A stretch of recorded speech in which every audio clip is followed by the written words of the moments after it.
பிறர் மீது நல்லெண்ணம் கொள்ளுதல். பிறர் மீது நல்லெண்ணம் கொள்ளுதல். அல்லாஹ் ரப்புல் ஆலமீனும் அல்லாஹுடைய தூதர் முஹம்மது ரசூலுல்லாஹ் ஸல்லல்லாஹு அலைஹி வஸல்லம் அவர்களும் இந்த உலகத்தில் முஃமின்களுடைய வாழ்க்கை இந்த அடிப்படையில் தான் இருக்க வேண்டும் என்று நிர்ணயித்திருக்கிறார்கள். அல்லாஹ் அவனுடைய புத்தகம் அல் குர்ஆனிலே அதை கட்டளையிடுகிறான். தூதர் முஹம்மது ரசூலுல்லாஹ் ஸல்லல்லாஹு அலைஹி வஸல்லம் தங்களுடைய ஹதீஸில் அதை போதனை செய்கிறார்கள். ஆனால் இயற்கையான மனிதர்களுடைய தன்மை என்ன? யாரை பார்த்தாலும் முதல்ல அவர் நல்லதா நினைக்க மாட்டார். அப்படியா இல்லையா? ஒரு வலிமாக்கு உங்களை கூப்பிடல, அவர் திருமணத்துக்கு உங்களை கூப்பிடல, என்ன நினைப்பீங்க? அவர் முகத்துல முடிச்சிருவானா? இனிமே அவர் என் வீட்டுக்கு வந்துருவாரா? அவருக்கு நம்ம கொடுக்கல் வாங்கல் இருக்குமா? என்ன அவர் கூப்பிடாம இருந்துட்டாரே அப்படிங்கிற எண்ணம் தான் நமக்கு முதல்ல இயற்கையாக வரும். மறந்திருப்பார் அல்லது அவர் அழைத்திருப்பார் தொலைபேசியை, ஆனால் எம்மால் தொடர்பு கொண்டிருக்க முடியாது என்ற எண்ணம் முதல்ல வருமா? நமக்கு வராது. பள்ளிவாசல் உட்கார்ந்து ஒரு ஆள் போன் பார்த்துட்டு இருக்காரு. பள்ளிவாசல் உட்கார்ந்து ஒரு ஆள் போன் பார்த்துட்டு இருக்காரு. என்ன நினைப்போம்? என்னடா இவன் பள்ளியில் உட்கார்ந்து வாட்ஸ்அப் பார்த்துட்டு இருக்கான்னு நினைப்போம். சரி, குர்ஆன் ஓதிட்டு இருப்பார், அது மூலியமா ஏதாவது நன்மை சேர்த்து கொண்டு இருப்பார் நினைப்போமா? நினைப்பாங்க. இல்ல, மாஷா அல்லாஹ். ஆனா குறைவுதான். முஹ்சினை பொறுத்தவரை இந்த உலகத்தில் வாழக்கூடிய எல்லோர்களை பற்றியும் நல்லெண்ணம் கொள்ளுவார்.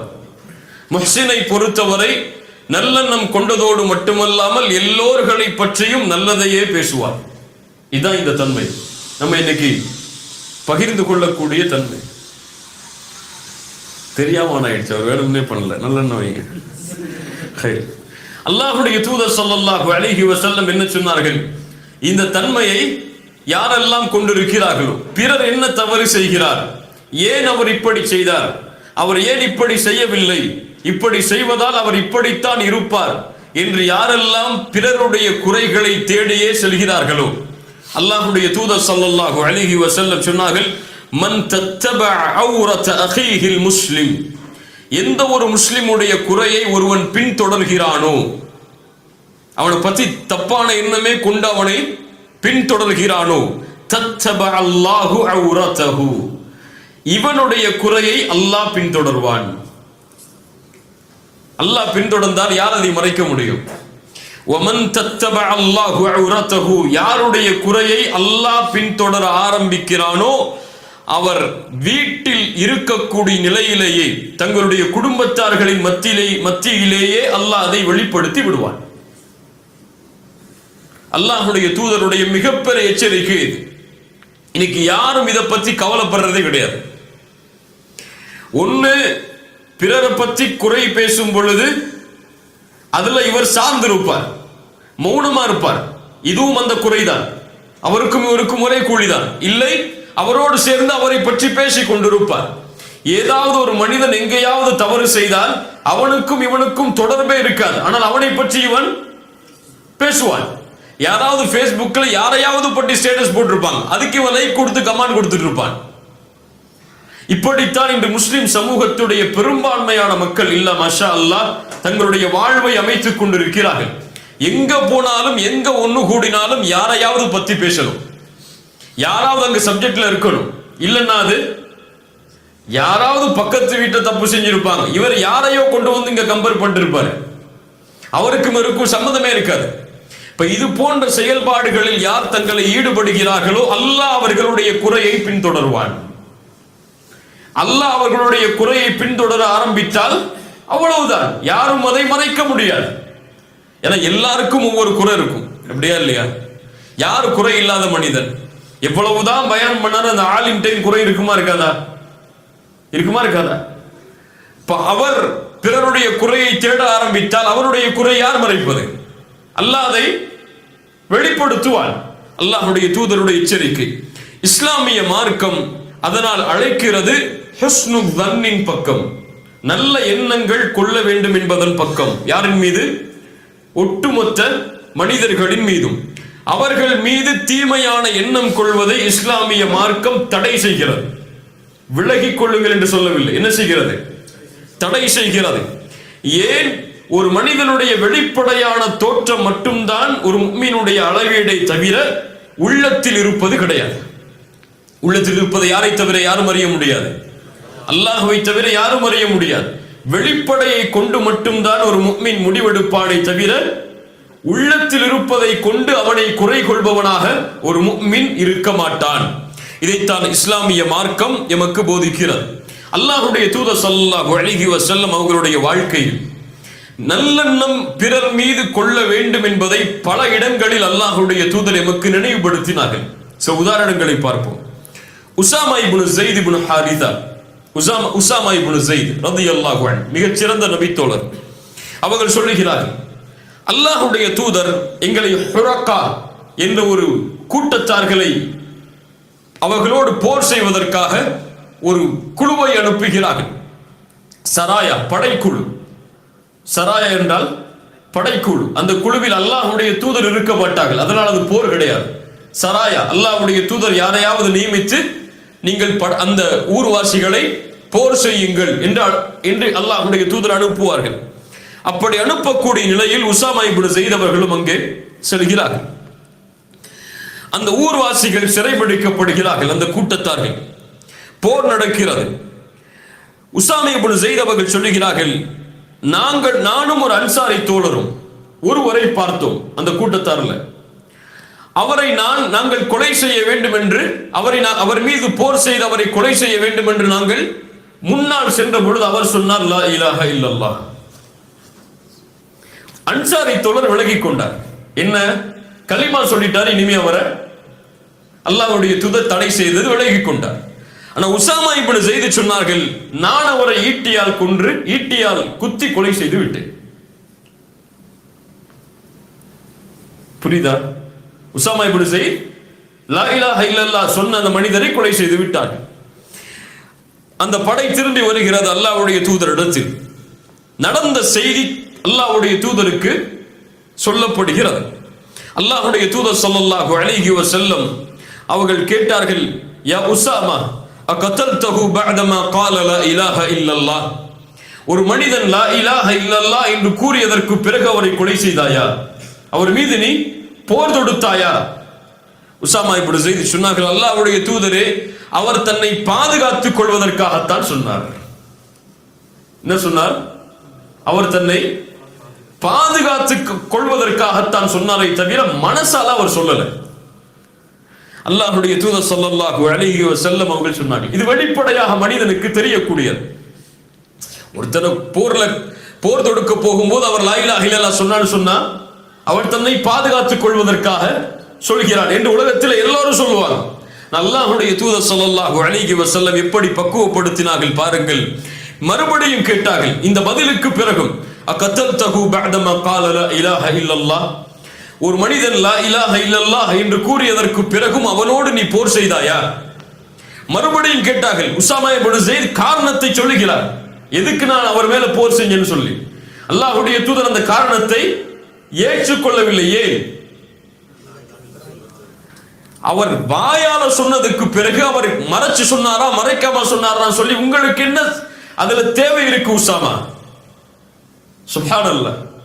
அவர் நாவால் மொழிந்து விட்டால் அவர் மீது நல்லெண்ணம் கொண்டு அன்சாரியை போன்று நீங்களும் விலகி இருக்க வேண்டுமே. உஸாமா இப்னு ஸைத் சொல்லுகிறார்கள், அல்லாஹ்வுடைய தூதர் இந்த வார்த்தையை திரும்ப திரும்ப கூறிக்கொண்டே இருந்தார்கள். நான் நினைத்தேன் இந்த நாளுக்கு பிறகு நான் இஸ்லாமை ஏற்றிருக்க வேண்டும் என்று. புரியல என்ன அர்த்தம்? இந்த நாள் என்னை விட்டு கடந்து போய் இந்த பாவம் எல்லாம் போனதுக்கு பிறகு இஸ்லாமை ஏற்றிருக்க வேண்டுமே என்று நினைக்கும் அளவிற்கு அல்லாஹ்வுடைய தூதர் திரும்ப திரும்ப அந்த வார்த்தையை சொன்னார்கள். சுப்ஹானல்லாஹ். எதிரிகள் கூட தங்களை பாதுகாத்துக் கொள்ள வேண்டும் என்பதற்காக லா இலாஹ இல்லல்லாஹ்வை மொழிந்த பொழுது அல்லாஹ்வுடைய தூதர் நல்லெண்ணம் வை அவர் மீது, ஹுஸ்னுல் ظنை வை உஸாமா என்று சொன்னார்கள். இன்னொரு நிகழ்வை பாருங்கள். அலி இப்னு அபி தாலிப் அவர்கள் யமன் தேசத்திலிருந்து ஒரு தங்கத்தை அனுப்புகிறார்கள், தங்க குவியல். அல்லாஹ்வுடைய தூதர் முக்கியமான நபித்தோழர்களை மட்டும் அழைத்து பங்கு வைக்கிறார்கள். சில நபித்தோழர்கள் அதை பார்த்த மற்ற நபித்தோழர்கள் எல்லாம் சொன்னார்கள், சில நபித்தோழர்கள் சொன்னார்கள், குன்னா நஹ்னு அஹக்க பிஹாதா மின் ஹாஉலா. கொடுக்கப்பட்டவர்களை விட நாங்கள் தானே இதற்கு தகுதியானவர்கள். அல்லாஹ்வுடைய தூதர் எங்களுக்குள்ள கொடுத்திருக்கணும். அல்லாஹ்வுடைய தூதர் யாருக்கு கொடுத்துட்டாங்க? அந்த நபித்தோழர்களுக்கு மட்டும் கொடுத்துட்டாங்களே. நஜ்ஜாருடைய கோத்திரத்தில் உள்ள அந்த நபித்தோழர்களுக்கு மட்டும் கொடுக்கப்பட்டதே ஏன் என்று சில நபித்தோழர்கள் கேள்வி கேட்டார்கள். அல்லாஹ்வுடைய தூதருக்கு இந்த கேள்வி கொண்டு போய் சேர்க்கப்பட்டது. அல்லாஹ்வுடைய தூதர் செஞ்சதுக்கு காரணம் சொன்னாங்க சில ஹதீஸ்ல. ஏன் செஞ்சாங்க? அவர்கள் புதிதாக இஸ்லாமை ஏற்றவர்கள், அவர்களுக்கு கொடுத்தால் அவர்களுடைய ஈடுபாடு ஈமானோடு இஸ்லாமோடு அதிகரிக்க வேண்டும் என்பதற்காக அல்லாஹ்வுடைய தூதர் கொடுத்தார்கள். அதில் அநீதம் செய்யல அல்லாஹ்வுடைய தூதர். மஅதல்லாஹ். அல்லாஹ்வுடைய தூதர் ஸல்லல்லாஹு அலைஹி வஸல்லம் சொன்னார்கள், நீங்கள் என்னை நம்பிக்கை கொள்ளவில்லையா? வானத்தில் உள்ள இறைவனை நான் நம்பிக்கை கொண்டிருக்கும் பொழுது அவன்தான் எனக்கு காலையிலும் மாலையிலும் வஹியை இறக்குகிறான். இந்த நபியை நீங்க நம்பிக்கை கொள்ள மாட்டீங்களா? உங்களுக்கு நல்லதுதான் செஞ்சிருப்பேன்னு சொல்லி. அப்போ ஒரு மனிதர் எழுந்திருக்கிறார். சஹாபாக்கள் அந்த மனிதருடைய தோற்றத்தை சொல்லுகிறார்கள். அவர் கண்ணு உள்ள போய் இருக்கு, அவருடைய கண்ணம் எல்லாம் பெருத்து இருக்கு, அவருடைய நெற்றி கூர்மையா இருக்கு, அவர் ஆடையை கொஞ்சம் இருக்க கட்டி இருக்காரு, கீழாடைய தாடி கோர்வையா இருக்கு, ரொம்ப அடர்த்தியா இருக்கு. அந்த மனிதர் கேட்கிறார், யா ரசூலல்லாஹ் இத்தகில்லாஹ், அல்லாஹ்வுடைய தூதரே அல்லாஹ்வை பயந்து கொள்ளுங்கள். அவர் ஏத்துக்கல இந்த வார்த்தை சொன்னதுக்கு பிறகு. அல்லாஹ்வுடைய தூதர் சொன்னார்கள், வைலக் அலஸ்து அஹக்க அஹ்லில் அர்தி இத்தகில்லாஹ், அல்லாஹ்வை இந்த பூமியிலேயே அதிகமாக பயப்படுபவன் நான் இல்லையா?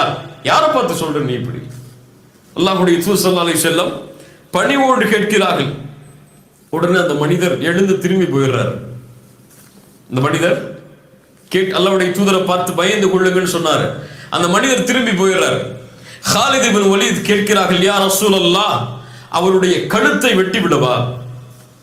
யாருக்கு கோவராது? யார் இந்த பூமியில் தக்குவாவை கற்றுக் கொடுத்தார்கள் அவரை பார்த்து பயந்து கொள்ளுங்கள் என்று தக்குவாவை ஞாபகப்படுத்தினால் என்ன அர்த்தம்? அதற்கு நேர்மையாக நடந்து கொள்ளுங்கள் என்று அர்த்தம். அவர் தூதர் அநீதமா நடந்து கொண்டார் நினைச்சிருக்கார். சஹாபாக்களுடைய கோபம் நியாயமானது. ஹாலித் இப்னு வலீத் கேட்டார்கள், அல்லாஹ்வுடைய தூதர் அவருடைய கழுத்தை வெட்டவா? அல்லாஹ்வுடைய தூதர் ஸல்லல்லாஹு அலைஹி வஸல்லம் சொன்னார்கள், லா லஅல்லஹு அய்யகூன யுஸல்லி, அவர் தொழக்கூடியவராக இருக்கலாம் ஹாலிதே, வேண்டாம். சுப்ஹானல்லாஹ். அவர் ஒரு தீமையை நடக்கிறார். அல்லாஹ்வுடைய தூதர் எதை ஞாபகப்படுத்துறாங்க? அவர் தொழுகையாளியா இருக்கலாம். அதை நினைச்சு பாரு நீ. இதை விட்டு நீ இவர் செஞ்ச இந்த குற்றத்தை விட்டு அவர் தொழுகையாளியா இருக்கலாம். அப்படியா இல்லையா? ஒரு மனிதன் எல்லா வாழ்க்கை முழுக்க அவருடைய வாழ்க்கையில பாவம் தான் இருக்குமா? ஏதாவது நல்ல கரையை செய்ய மாட்டான்.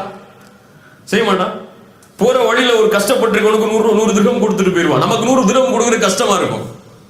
அவனும் அதே கஷ்டத்துல இருப்பான், 100 திரகம் கொடுப்பான். நம்ம தொழுவோம், அவன் தொழுவ மாட்டான். அவ்வளவுதான் வித்தியாசம் இருக்கும். நம்ம அவனை எப்படி பார்ப்போம்?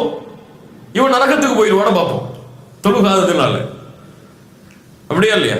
இவன் போய் பேசுவான், இவன் மற்றவங்களை பத்தி பேசுவான், இவன் பயானுக்கெல்லாம் வரமாட்டான், அதனால இவன்லாம் பாவி அப்படின்னு பார்ப்போம். இல்ல மாஷா அல்லாஹ், அல்லாஹ் பாதுகாத்தவர்களை தவிர. அல்லாஹ்வுடைய தூதர் என்ன சொன்னாங்க? லஅல்லஹு யகூன யுஸல்லி, அவர் தொழக்கூடியவராக இருக்கலாம். இப்ப ஹாலித் பின் வலீத் சொன்னாங்க, வகம் மின் முஸல்லின் யகூலு பிலிசானிஹி மா லைஸ ஃபீ கல்பி, எத்துணை தொழுகையாளிகள் உள்ளத்தில் இல்லாததை நாவால் மொழிகிறார்கள். எத்தனை தொழுகையாளிகள் உள்ளத்துல இல்லாத நாவால சொல்றாங்க அல்லாஹ்வுடைய தூதரே. அந்த மாதிரி இவரும் இருப்பார். ஏற்றுக்கொள்ளல ஹாலித் இப்னு வலீத் அவர்களுக்கு.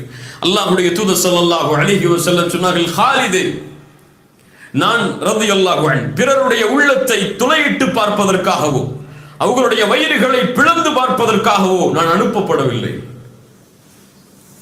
சுப்ஹானல்லாஹ். யார் கற்றுக் கொடுத்த ஒழுக்கம் பாருங்கள். இதான் தீன், இதான் மார்க்கம். பிறருடைய உள்ளத்தை திறந்து பார்ப்பதற்கு நான் அனுப்பப்படவில்லை. அவனுக்கும் அல்லாஹ்வுக்கும் முடியாது. அதில் நான் ஏன் தலையிடணும்? இன்று கண்ணியத்தோடு அல்லாஹ்வுடைய தூதர் நடந்து கொண்டார்கள். இவன் யார் தெரியுமா? திரும்பி போனாரு. எவ்வளவு பெரிய குற்றவாளி தெரியுமா? அல்லாஹ்வுடைய தூதர் சொன்னார்கள், இந்த மனிதர் செல்கிறாரே என்னை விட்டு திரும்ப, இவரில் இருந்துதான் ஒரு சமூகம் உருவாகும். குர்ஆனை ஓதுவார்கள், அவர்களுடைய தொண்டைக்கு கீழே இறங்காது. அம்புகளில் இருந்து வில்லில் இருந்து அம்புகள் வெளியேறுவதை போன்று ஈமானில் இருந்து அவர்கள் வெளியேறி விடுவார்கள் என்று சொன்ன மனிதர் அவர். அவருக்கு அல்லாஹ்வுடைய தூதர் என்ன சொன்னாங்க? வெளிப்படையை பார்த்து மட்டும் முடிவெடு. அவர் அப்படி கேட்டதனால அவர் காஃபிர், அவர் முஷ்ரிக் நினைச்சு அவரை கொன்றாத. அவர் யார்? தொழுகையாளி. அது போதும் உனக்கு. அவர் மேல நல்லெண்ணம் கொள்றதுக்கு அது ஒண்ணு போதும் ஹாலிது என்று அல்லாஹ்வுடைய தூதர் ஸல்லல்லாஹு அலைஹி வஸல்லம் பக்குவப்படுத்தினார். இப்ப தூதருடைய ஒட்டுமொத்த வாழ்க்கையிலும் இந்த தன்மையை பார்க்கலாம். யாராவது ஒருவர் தவறு செய்வதாக வந்தால் முதலில் அவரை மக்கள் தவறாக நினைப்பதற்கு முன்னால் அல்லாஹ்வுடைய தூதர் அவருடைய நன்மையை சொல்லி அவரை சாந்தப்படுத்துவார்கள். பின்னாடி பார்ப்போம் பல நிகழ்வுகளை. இதைத்தான் அல்லாஹ்வும் எமக்கு கட்டளையிடுகிறான் சூரத்துல் ஹுஜராத்துடைய வசனத்தில், யா அய்யுஹல்லதீன ஆமனு இஜ்தனிபு கஸீரம் மினத்-தன், அதிகமான சந்தேகங்களை விட்டு விலகி விடுங்கள். கணவன் மனைவியின் மீது, மனைவி கணவனின் மீது, பிள்ளைகளின் மீது, பெற்றோர்களின் மீது, உறவினர்களின் மீது, நண்பர்கள் மீது, தொழிலாளிகள் மீது என யாரின் மீதும் அதிகமான சந்தேகம் கொள்ளாதீர்கள். இப்ப குறைவா சந்தேகம் கொள்ளுங்க அர்த்தமா? எல்லையை அல்லாஹ் தடை செஞ்சிட்டா. சந்தேகம் கொள்ளாத யார் மீது, நல்லெண்ணம் வை. இஜ்தனிபு கஸீரம் மினத்-தன். அல்லாஹ் என்ன சொல்லல? இஜ்தனிபு தன், சந்தேகத்தை விட்டு விலகி விடுங்கள் என்று சொல்லல. அல்லாஹ் ஊத்துருக்குல்லன், சந்தேகத்தை விட்டு விடுங்கள் என்று சொல்லவில்லை. என்ன சொல்றான் அல்லாஹ்? இஜ்தனிபு, விலகிக் கொள்ளுங்கள், நெருங்காதீங்கன்னு அர்த்தம். அதுல போகவே செஞ்சிடாதீங்க, சந்தேகம் கொள்ளவே செஞ்சிடாதீங்க யார் மேலே. இஜ்தனிபு கஸீரம் மினத்-தன். இந்த இஜ்தனிபு என்ற வார்த்தை குர்ஆனில் 3 இடங்களில் பயன்படுத்தப்படுகிறது. 3 பாவத்தை விட்டு விலகுவதற்கு அல்லாஹ் இந்த வார்த்தையை பயன்படுத்துகிறார். ஒன்று ஷிர்க், வஜ்தனிபு தாகூத், அவர்கள் தாகூத்தை புறக்கணிப்பார்கள், தாகூத்தை விட்டு விலகுவார்கள். தாகூத் என்றால் ஷைத்தான். சிலை வணக்க வழிபாட்டை விட்டு அவர்கள் விலகுவார்கள். ஷிர்க்க கண்டிக்கிறதுக்கு அல்லாஹ் சொல்றார், இன்னமல் ஹம்ரு வல் மைசிரு வல் அன்சாபு வல் அஸ்லாமு ரிஜ்சும் மின் அமலி ஷைத்தான் ஃபஜ்தனிபு. மதுவை அல்லாஹ் தடுப்பதற்கு சொல்றான். மூன்றாவது அல்லாஹ் சொல்கிறான், இஜ்தனிபு கஸீரம் மினத்-தன், அதிகமான சந்தேகங்களை விட்டு விலகிக் கொள்ளுங்கள் என்று. ஷிர்க் எதை பாழாக்கும்? ஈமானை பாழாக்கும். ஹம்ர் எதை பாழாக்கும்? மது. மூளைய நாசமாக்கிடும், பாழாக்கிடும். ஹுஸ்னுல் இல்லாமல் தீய எண்ணம் கொள்வது எதை பாழாக்கும்? பிறர் மீது சந்தேகம் கொள்வது, வீணான சந்தேகங்களை பிறர் மீது வைப்பது எதை பாழாக்கும்? உறவை பாழாக்கும். ஒரு கணவன் தன் மனைவி மீது சந்தேகம் கொண்டா அந்த உறவுல நல்லா இருக்குமா? நிம்மதியா வாழ முடியுமா? ஏன் என் ஒய்ஃப் 2 மணிக்கு போன் எடுத்து பார்த்துட்டே இருக்கான்னு நினைச்சா என்ன ஆகும்? அல்லது மனைவி எப்ப பார்த்தாலும் போன்லயே இருக்காரு, யார்கிட்டயாவது பேசிட்டு இருக்காருன்னு நினைச்சா அந்த உறவுல சந்தோஷம் இருக்குமா? ஆபீஸ்ல இருந்து ரிசப்ஷனிஸ்ட் கால் பண்ணிருப்பாங்க, யார் இந்த லேடிட்ட அவர் பேசினாரு அந்த மனைவி நினைச்சிட்டே இருந்தாங்கன்னா உறவுல சந்தோஷம் இருக்குமா? இருக்காது. அப்போ இந்த தீய எண்ணம் கொள்வது எதை பாழாக்கும்? உறவை பாதிக்கும், ஒட்டுமொத்த வாழ்க்கையும் அழித்து விடும். அப்படியா இல்லையா? பிள்ளைங்க மேல சந்தேகம் கொண்டாங்கன்னா அவரால் வாழ முடியுமா நிம்மதியா? எங்க போறான், எங்க வர்றான், என்ன பண்றான், யாரை பார்த்துட்டு இருக்கான், ஃபேஸ்புக்ல யார்கிட்ட பேசுறான்னு சந்தேகம் இருந்துச்சுன்னா, கண்காணிப்பு இருக்கலாம். சந்தேகம் இருந்துச்சுன்னா அதிலேயே போய் அவனுடைய வாழ்க்கையே சந்தோஷம் இல்லாம முடிஞ்சிடும். மனைவி மேல வச்சாலும் அப்படித்தான், பெற்றோர்கள் மேல வச்சாலும் அப்படித்தான், தொழிலாளி மேல வச்சாலும் அப்படித்தான். உங்க கம்பெனில பினான்ஸ் கண்ட்ரோல் மேல சந்தேகம் பட்டீங்கன்னா என்ன ஆகும்? பிசினஸ் பண்ணுவீங்களா நீங்க? முடியாது.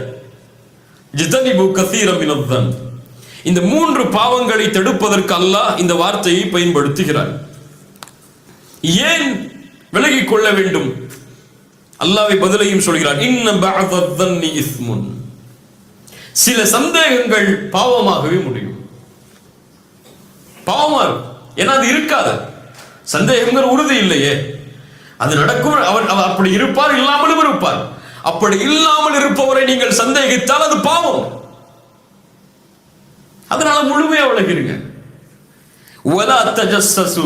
அல்லாஹ் அடுத்த அறிவுரையும் சொல்கிறான், பிறருடைய குறையை துருவி துருவி ஆராயாதே. அவன் செய்யலன்னு சொல்லிட்டானா விட்டு, அவ்வளவுதான்.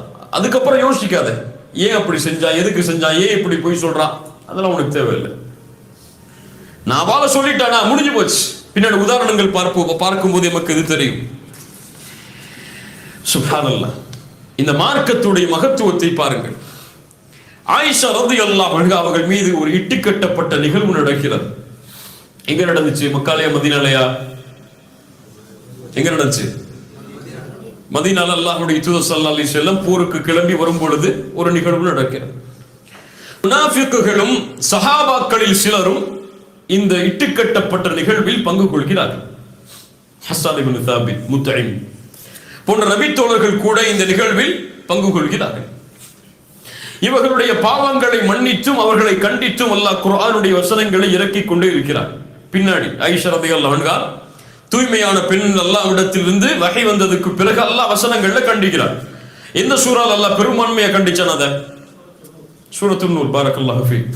சூரத்துன் நூருடைய வசனத்தில் அல்லாஹ் என்ன சொல்றான் கவனிங்க. இந்த வசனத்துல லவ்லா இத் சமிஅதுமூஹு ظنல் முஃமினூன வல் முஃமினாத்து பிஅன்ஃபுஸிஹிம் கைரா. இப்படி ஆயிஷா அவர்கள் மீது அவதூறு சொல்லப்பட்ட நேரத்தில், அவர்கள் அதை செவிமடுத்த நேரத்தில், அங்கிருந்த முஃமின்களும் ஆண்களான முஃமினான ஆண்களும் முஃமினான பெண்களும் நினைத்திருக்க வேண்டாமா?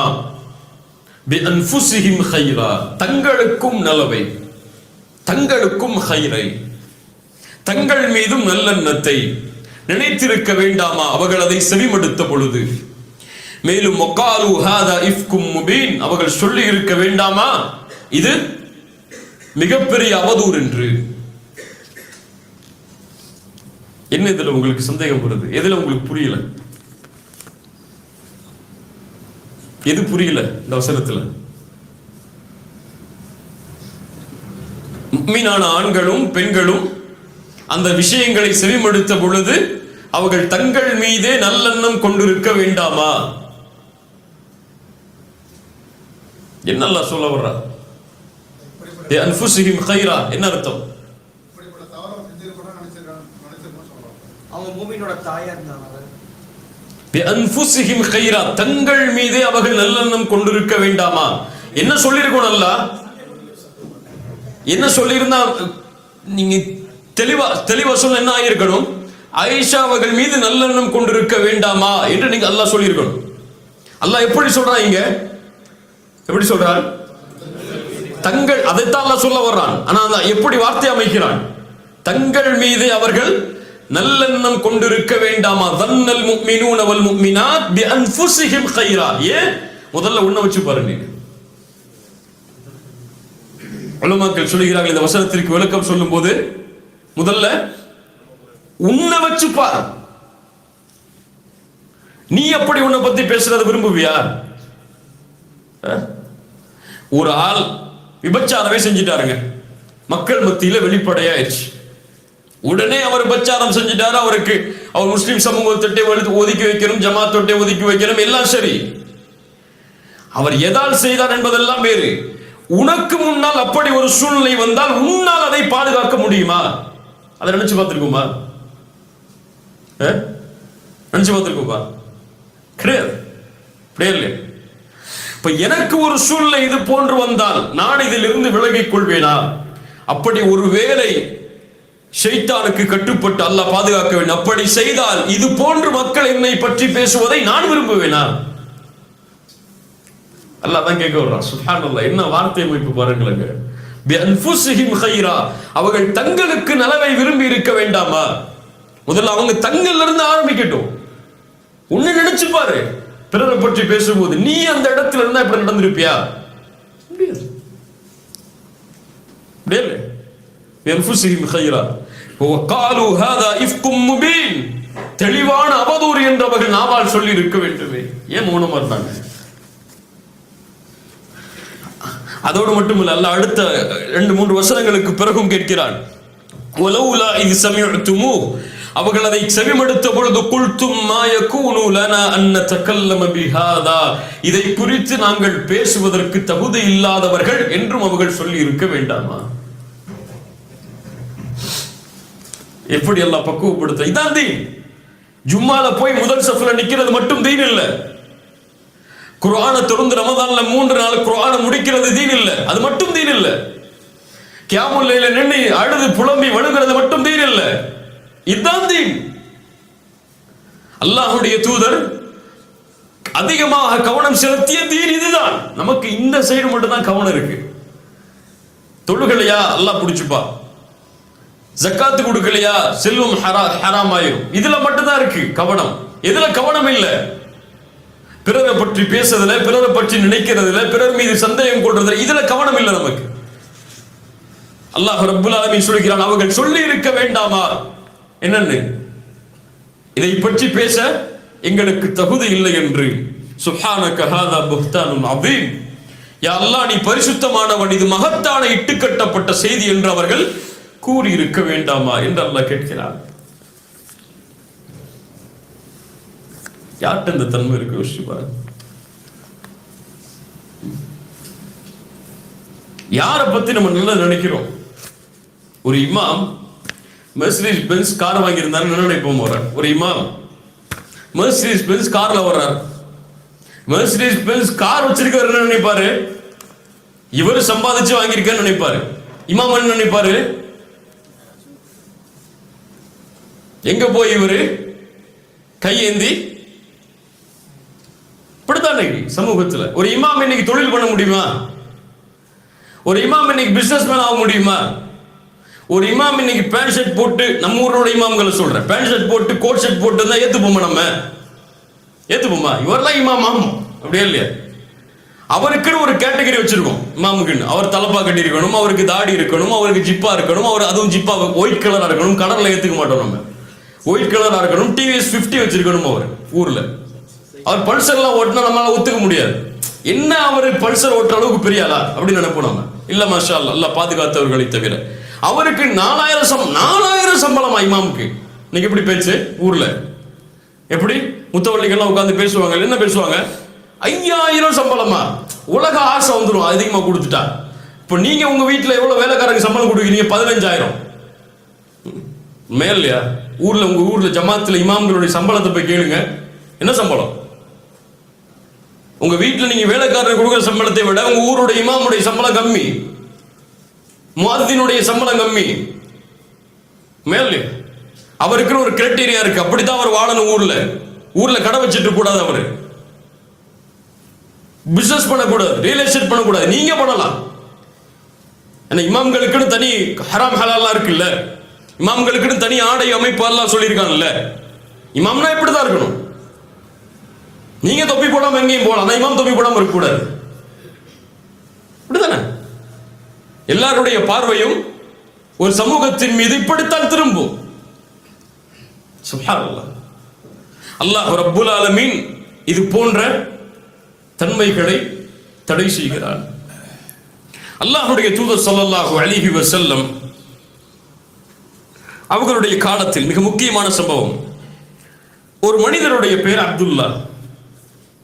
அவரை ஹிமார் என்று அழைப்பார்கள். அவர் பட்ட பேரே ஹிமார். ஹிமார்னா சொல்ல வேணாம், நபி தோழர். அவர் ஹிமார்னு அழைப்பாங்க அவரை, பட்ட பேரை. புகாரி அவர்கள் பதிவு செய்கிறார்கள். இவர் என்ன செய்வார்? யுத்ஹிகு ரசூலுல்லாஹி ஸல்லல்லாஹு அலைஹி வஸல்லம். அல்லாஹ்வுடைய தூதர் கவலைப்பட்டாங்கன்னா சிரிக்க வைப்பாரு. அதான் அவர் வேலை. சுப்ஹானல்லாஹ். ஆனா என்ன செஞ்சாரு? ஒரு நாள் மது குடித்து விடுகிறார். மது சாப்பிட்டார். அல்லாஹ்வுடைய தூதர் தண்டனையை கொடுக்கிறார்கள். மது குடிப்பவர்களுக்கு அல்லாஹ்வுடைய தூதர் கசையடி கொடுக்கிறார்கள். உடனே ஒரு மனிதர் எழுந்து சொல்கிறார், யா அல்லாஹ், இவரை சபிப்பாயாக. ஏன் இவர் மக்களுக்கு இவ்வளவு தொந்தரவு கொடுக்கிறார்?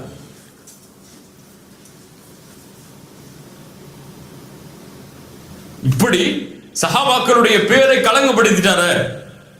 அதான் அர்த்தம் அதுக்கு. இவரை அல்லாஹ் சபிக்கட்டும் என்று ஒரு நபி தோழர் எழுந்து சொல்கிறார். அல்லாஹ்வுடைய தூதர் ஸல்லல்லாஹு அலைஹி வஸல்லம் யாருடைய மானமும் கீழே விழுவதை விரும்ப மாட்டார்கள். அப்படியே இல்லையா? யார் மானத்தையும் கீழே தள்ளிட்டு அல்லாஹ்வுடைய தூதர் பொறுத்து இருக்க மாட்டார்கள். யாரா இருந்தாலும், அவர் முஸ்லிமா இருக்கட்டும், யகூதியா இருக்கட்டும், நஸ்ரானியா இருக்கட்டும், காஃபிரா இருக்கட்டும், தன்னுடைய மானத்தை இழந்தாவது அவருடைய மானத்தை அல்லாஹ்வுடைய தூதர் பாதுகாப்பார்கள். அவர்தான் முஹ்சின். என்னால ஒருத்தர் நல்லா இருக்கணுமே தவிர என்னால ஒருத்தர் மானத்தை இழந்து வாழக்கூடாது. அல்லாஹ்வுடைய தூதர் ஸல்லல்லாஹு அலைஹி வஸல்லம், அவரை சபிக்காது. ஃபவல்லாஹி மா அலிம்து இன்னஹு யுஹிப்புல்லாஹ வ ரசூலஹு. அல்லாஹ்வின் மீது சத்தியமிட்டு சொல்கிறேன், நான் அறிந்திருக்கிறேன் அவர் அல்லாஹ்வையும் அல்லாஹ்வுடைய தூதரையும் நேசிக்கிறார். இது நிறைய ஃபிக்ஹுடைய சட்டம் இருக்கு இந்த ஹதீஸில், அதை விடுவோம் அங்க. ஆனா என்ன அல்லாஹ்வுடைய தூதருடைய தன்மையை பாருங்க இங்க. இதான் தீன். அவர் மக்கள் வெளிப்படையா இழிவுபடுத்துறோம்னு நினைக்கிறாங்க. அல்லாஹ்வுடைய தூதர் எப்படி மனசுல வச்சிருக்காங்க அவர் மேல? அவர் தெரியாமல் அறியாமல் அந்த பாவத்தை செய்தாலும் அவர் யாரை நேசிக்கிறார்? அல்லாஹ்வையும் அல்லாஹ்வுடைய தூதரையும் நேசிக்கிறார். இது போதும். அவரை நீங்க சபிக்கணும்னு அவசியம் தேவையில்லை. அல்லாஹ்வுடைய தூதர் ஸல்லல்லாஹு அலைஹி வஸல்லம் அதனால தான் சொன்னார்கள், மன் ரத்த அன் இர்தி அஹி ரத்தல்லாஹு அன் வஜ்ஹிஹி அன்னார யௌமல் கியாமா. யார் பிறர் மானம் பற்றி பேசப்படும் பொழுது தன்னை விலக்கிக் கொள்கிறாரோ அல்லாஹ் நாளை மறுமையில் அவருடைய முகத்தை நரகத்தில் இருந்து விலக்கிக் கொள்வார். இது வேணும்னா செய்வோம் இன்ஷா அல்லாஹ். யாராவது பத்தி பேசுறாங்களா? யா அஹி, எனக்கு தேவையில்லை இது. அவருக்கும் அல்லாஹ்வுக்குள்ள விஷயம். என்கிட்ட வந்து ஏன் சொல்ற? அல்லாஹ் அவருக்கு திருந்தணும்னா அவர்கிட்ட போய் நேரடியா அந்த மாத்திக்க சொல்லு. என்னை இழுத்து என்னையும் பாவையால ஆக்கிறத போயிரு. உன்னோட சேர்ந்து என்னையும் இழுக்கிறதுக்கு பிளான் போட்டு சைத்தான் வேலை பார்க்காத. தயவு செஞ்சு போயிரு. அவருக்கு மானத்தை அவரே வச்சுக்கிட்டோம். அவர் செஞ்ச பாவம் எனக்கா? அவர் ஒரு பெண்ணோட பேசிட்டாரு, பெண்ணோட தொடர்பு கொண்டாரு, உபச்சாரம் செஞ்சாரு, மஅதல்லாஹ். இவர் செஞ்ச பாவம் எனக்கா? யாருக்கு செஞ்சாரு? அல்லாஹ்வுக்கு. அவர் அல்லாஹ் மன்னிக்கிறதும் மன்னிக்காம இருக்கிறதும் அல்லாஹ்வுடைய விருப்பம். அதை ஏன் என்கிட்ட வந்து சொல்ற என்று யார் பிறர் மானம் பற்றி பேசப்படும் பொழுது வேண்டாம் என்று ஒதுங்கிக் கொள்கிறாரோ, தன்னை விலக்கிக் கொள்கிறாரோ, அல்லாஹ் அவரை நாளை மறுமையில் நரகத்தில் இருந்து விலக்குவான். 3 சட்டம் இருக்குது. ஒண்ணு, பிறர் மானத்தை பற்றி பேசக்கூடாது. முதல்ல பிறருடைய கண்ணியத்தை பற்றி பேசக்கூடாது. அவர் கெட்டவராகவே இருந்தாலும் நல்லதான் பேசணும். ஏன் உனக்கு தெரிஞ்சு 1000 கெடுதல் இருக்குன்னா அவருக்கு உனக்கு தெரியாம 1000 நன்மை அவர்கிட்ட இருக்கு, உனக்கு தெரியாது. அவருக்கு தாடி இருக்காது, ஆனா அவர் தஹஜ்ஜுத் தொழுவார், உனக்கு தெரியாது. அந்த பொண்ணு நிக்கா போட்டிருக்க மாட்டா, ஆனா எந்த ஒரு ஆண் டைம் பேசாம பேஸ்புக்ல இருப்பா, அது உனக்கு தெரியாது. நிக்கா போட்டிருக்க பெண் பல பேர் அதை செய்யறாங்க. தாடி வச்சிருக்க பல பேருக்கு தஹஜ்ஜுத் இல்லை. இப்ப உனக்கு இல்லாத நன்மை அவரிடத்தில் இருக்கும், நீ அதை பத்தி நினைக்காத. முதல்ல பேசக்கூடாது பிறருடைய மானத்தை பற்றி. 2வது, இந்த ஹதீஸில் இருந்து பேசப்படும் சபைகளில் இருக்கக்கூடாது. பேசப்படும் சபைகளில் இருக்கக்கூடாது. அப்படி இருந்தால் சும்மா இருக்கக்கூடாது. 3வது சட்டம், ரத்த, திருப்பிடணும். வேணாம், ஸ்டாப் பண்ணி, இதுக்கு மேல இதை பத்தி பேசாத. இன்று இந்த 3 தன்மையை யார் செயல்பட்டு நடக்கிறாரோ அவரை அல்லாஹ் நாளை மறுமையில் நரகத்தில் இருந்து பாதுகாப்பான். தொழுகை மட்டும் இல்லை. அதனால தொழுகையில ஈடுபாடு எல்லாம் இருங்கிற காரணம் அல்ல இது. இதுல மட்டும் முக்கியத்துவம் இல்லை. நம்முடைய வாழ்க்கையில நம்ம அன்றாடம் நினைக்கக்கூடிய எம்மோடு இருக்கக்கூடிய இந்த குணங்கள், இதுல மாற்றம் வேணும். அவர்தான் முஃமின் முஹ்சின், அல்லாஹ்வுடைய நேசத்தை பெற முடியும். இமாம் ஷாஃபிஈ ரஹிமஹுல்லாஹ் மரணப்படுக்கையில் இருக்கிறார்கள். இமாம் ஷாஃபிஈ மரணப்படுக்கையில் இருக்கிறார். அவருடைய மாணவர் ஒருவர் இருக்கிறார். வந்து சொல்றார், கவ்வல்லாஹு தஅஃபக யா இமாம். இமாமே, உங்கள் பலகீனத்தை அல்லாஹ் உறுதிப்படுத்தட்டும் அப்படிங்கிறார். பலகீனம் உறுதியாச்சுன்னா என்ன ஆகும்? என்ன ஆகும்? அவர் என்ன சொல்லி இருக்கணும்? கவ்வாக்கல்லாஹு மின் தஅஃபிக அவ் கவ்வாக்கல்லாஹு அன் தஅஃபிக. இந்த பலகீனத்தில் இருந்து அல்லாஹ் உங்களுக்கு உறுதியை தரட்டும் என்று சொல்லியிருக்கணும். அவர் என்ன சொல்றாரு? அவருக்கு தெரியாம மாத்தி சொல்றாரு. இமாம் ஷாஃபிஈ புரிந்து கொண்டாங்க. ஊந்துர் மாதா தகுல். அவர் என்ன சொல்றாருன்னு பாருங்க. என்ன சொல்றாரு அவரு? கவ்வல்லாஹு தஅஃபக். அல்லாஹ் உங்களுடைய பலகீனத்தை உறுதி கொடுக்கட்டும் என்று சொல்கிறார். அப்படி உறுதி கொடுத்தால் நான் உயிரோடு வாழ முடியாது. அப்ப அந்த மாணவர் சொல்றாரு, யா இமாம், நான் ஒருபோதும் அந்த நினைவில் சொல்லவில்லை. நான் ஒருபோதும் அந்த நினைவில் சொல்லல. இமாம் ஷாஃபிஈ சொல்றாங்க, நீ என்ன திட்டி இருந்தாலும் நீ அப்படி சொன்ன நினைச்சிருக்க மாட்டேன் நான் உன்னை. புரியுங்க, நல்லா புரியுங்க. நீ அப்படியே சொல்லி இருந்தாலும், அந்த எண்ணத்திலேயே சொல்லி இருந்தாலும் நான் அப்படி நினைச்சிருக்க மாட்டேன் ஒண்ணு. இதுதான் ஹுஸ்னுத்தன். ஹுஸ்னுத்தன். அவர் தெரியாம அவருடைய மொழியில ஒரு வார்த்தை பேசியிருக்கலாம். அப்போ அவர் உள்ளத்தாலே அப்படி பேசாம நினைச்சிடாரு, தப்பு. சில ஊர்ல பழக்கம் இருக்கும், அவர் இவர்னு சொல்லுவாங்க, அவர் இவர்னு சொல்லுவாங்க. ஒரு அல்லாஹ்வுடைய தூதர் அவர் வந்தார் அவர் போனார்பாங்க. நமக்கெல்லாம் அது ஒரு கண்ணிய குறைவான வார்த்தையா தெரியும். உடனே ஒரு தூதருக்கு கண்ணியம் கொடுக்க மாட்டேங்கிறான்னு சொல்லிடக்கூடாது. ஹஸ்னுத்தன். அவரும் மொழி நடையா இருக்கலாம், அது அவ்வளவுதான். அது அவருக்கு கண்ணியமா இருக்கலாம், இல்லையா? இப்படி சின்ன சின்ன விஷயத்திலையும் பிறர் செய்யக்கூடிய தவறுகள் முன்னால் வரும் பொழுது நல்லெண்ணம் வைப்போமே, அவர் நல்லதா செஞ்சிருப்பாரு, நல்லதா நினைச்சிருப்பாரு, தெரியாம நடந்திருக்கும், விட்டுருவோமே என்று நல்லெண்ணம் கொள்வதற்கு இமாம் ஷாஃபிஈ மரண படுக்கையில் கூட வழிகாட்டுகிறார். ஈசா அலைஹிஸ்ஸலாம் புகாரி அவர்கள் பதிவு செய்கிறார்கள். கேட்ட சம்பவம் தான். ரஜுலன் யஸ்ரிகு, ஒரு மனிதர் திருடுவதை பார்க்கிறார். ஒரு மனுஷன் திருடுறதை பார்க்கிறார். ஃபகால லஹு அஸ்ஸரக்த, நீ திருடினாயா என்று கேட்கிறார்கள். ஹஸ்ன கல்லா வல்லாஹ், கல்லா தல்லா என்று எல்லா சத்தியமும் செய்றார். நான் திருடவே இல்லை, அல்லாஹ்வின் மீது சத்தியம் விட்டு. கண்ணை பார்க்கறாங்க அவர் திருடுறத. கல்லா வல்லாஹி வல்லாஹி அல்லதி லா இலாஹ இல்லாஹு, படைத்த இறைவனை தவிர வேறு இறைவன் இல்லை, ஒருபோது நான் திருடல என்றார் அவர். இமாம் ஷாஃபிஈ இமாம் ஈசா அலைஹிஸ்ஸலாம் சொன்னார்கள், ஆமன்து பில்லாஹ் வ கذبtu ஐனி, அல்லாஹ்வை நம்பிக்கை கொள்கிறேன், என் கண் பொய் சொல்லி விட்டது. சுப்ஹானல்லாஹ். ஈசா அலைஹிஸ்ஸலாம் சுப்ஹானல்லாஹ். ஒரு மனிதர் திருடுவதை பார்க்கிறார். அவர்கிட்ட கேட்கிறாங்க, திருடினியப்பான்னு சொல்லி. அவர் என்ன சொல்லிட்டாரு? அல்லாஹ்வின் மீது சத்தியம் பண்ணி சொல்ற திருடறன்னு சொல்லி. என்ன நினைச்சாங்க உடனே? நீ அல்லாஹ் மேல சத்தியம் பண்ணாலும் திருடறன்னு சொன்னாங்களா? நீ உனக்கு ஒண்ணு பத்தி எனக்கு தெரியாதா? நீ எத்தனை சத்தியம் பண்ணுவன்னு? இந்த போலி சத்தியம்லாம் என்கிட்ட வச்சுக்காத சொன்னாரா? அல்லாஹ் கொண்டு வந்துட்டாரா? முடிஞ்சு போச்சு, ஹலாஸ். இதான் உண்மை. நான் நம்பிக்கை கொள்கிறேன் அதே இறைவனை, என் கண் போய் சொல்லி விட்டது நீ இல்லப்பான்றான். யோசிச்சு பாருங்க, எங்க இந்த தன்மை நம்மள்ட்ட இருக்கு? அல்லாஹ்வின் மீது ஒரு சத்தியம் மட்டும் சொல்லிக்கலாம், நான் எடுக்கலப்பா, நான் அப்படி நினைக்கலப்பா. இல்ல நீ அப்படித்தான் நினைச்சிருப்ப. அதற்கு பிறகு ஒரு வார்த்தை வந்துச்சுன்னா யார் நம்ம? அல்லாஹ் பாதுகாக்க வேண்டும். இப்ப இதான் இன்னைக்கு இருக்கக்கூடிய நிலைமை. ஒரு மனிதன் அல்லாஹ்விடத்துல நெருங்கி நெருங்கி போராடா, இப்ப நெருங்காதவன் அவன் பார்க்கக்கூடிய பார்வை என்ன? இப்படித்தான். இவர் 5 வக்து தொழுவ ஆரம்பிச்சிருப்பாரு, எப்போ சொல்றதுதான். அவர் தொழுகாதவரை பார்த்து எப்படி பார்ப்பாரு? அன்னைக்கு தான் ஃபஜ்ருக்கு போய் 2-3 நாள் தொடர்ச்சியா தொழுவ ஆரம்பிச்சிருப்பாரு. பெட்ல தான் ஃப்ரெண்டு தொழுவாம இருப்பான். இவன்லாம் முஸ்லிமா, இவன்லாம் இன்னைக்கு மூத்தானா என்ன அவன் நினைச்சிட்டு போவான். இப்படியா இல்லையா? அவர் காய்ச்சல் தூங்கிட்டு இருப்பாரு. இப்படியா இல்லையா? சில பேர் இன்னைக்கு ஃபஜ்ர் ஜமாஅத்துக்கு வரணுங்கிற முக்கியத்துவம் அதை பத்தி பேசுறோம், எல்லாம் இருக்கிறோம். ஒரு ஆள் கொஞ்சம் லேட்டா பள்ளிக்கு வர்றாரு, அவர் எப்படி பார்ப்போம் நம்ம? என்னப்பா இவர் நம்மளோட பயாருக்கெல்லாம் வர்றாரு, தொழுவு கூட சரியா இல்லையோ விட்ட இப்ப மட்டுமா? அவர் பள்ளி தொழுதுட்டு வெளியே வந்து ஏதோ மறந்து வச்சிருக்கான்னு சொல்லி உள்ள போயிருக்கலாம், யாருக்கு தெரியும்? அல்லது ஏதாவது கடமையாகி குளிச்சுட்டு லேட்டா வந்திருக்கலாம், யாருக்கு தெரியும்?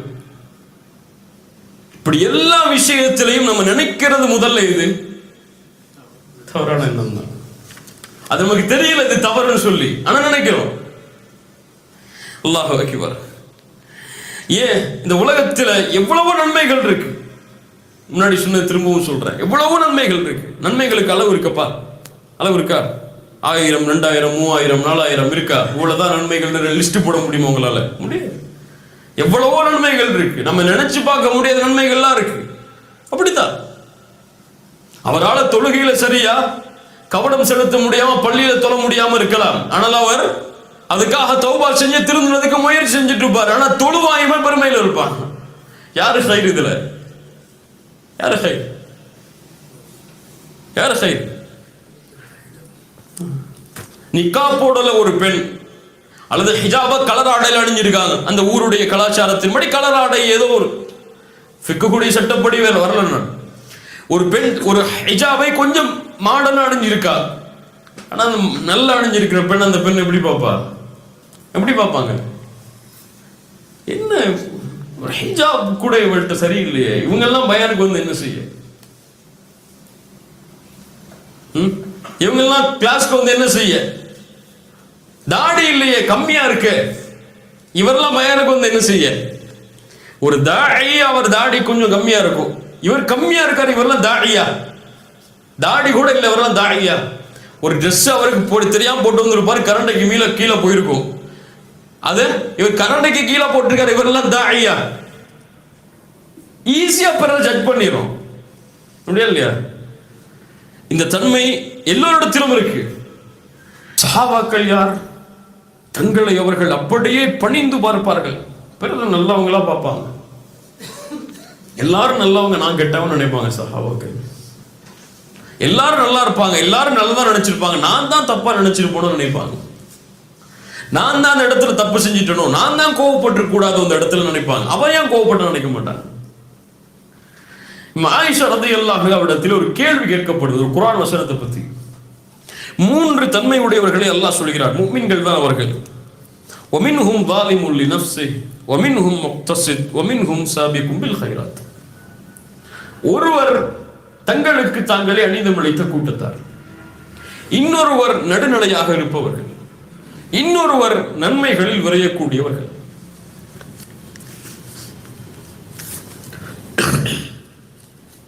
ஆயிஷா ரலியல்லாஹு அன்ஹா சொல்றாங்க பதில், அப்படியா, இவர்கள் யார் தெரியுமா? சாபிக்கும் பில் கைராத், நன்மையில் விரையக்கூடியவர்கள் தூதரும் நபித்தோழர்களும். முக்தஸித், பின்னால் வரக்கூடிய மக்கள். ஸாலிமுல் லினஃப்ஸிஹி, தங்களுக்கு தாங்களே அநீதமிழைத்தவர்கள் யார்? ஃபமிஸ்லி மிஸ்லக், என்னையும் உங்களையும் போன்றவர்கள். புரியுதா நான் சொல்றது? புரியல. 3 கூட்டத்தார்களை பற்றி கேட்கப்படுகிறது. இந்த 3 கூட்டத்தார்கள் யார் குர்ஆனில்? சாபிக்கும் பில் கைராத், நன்மையில் விரையக்கூடியவர்கள் என்று அல்லாஹ் சொல்கிறான், இவர்கள் யார்? நடுநிலையார்கள் என்று சொல்கிறான், இவர்கள் யார்? அநீதம் இழைத்தவர்கள் என்று சொல்கிறான், இவர்கள் யார்?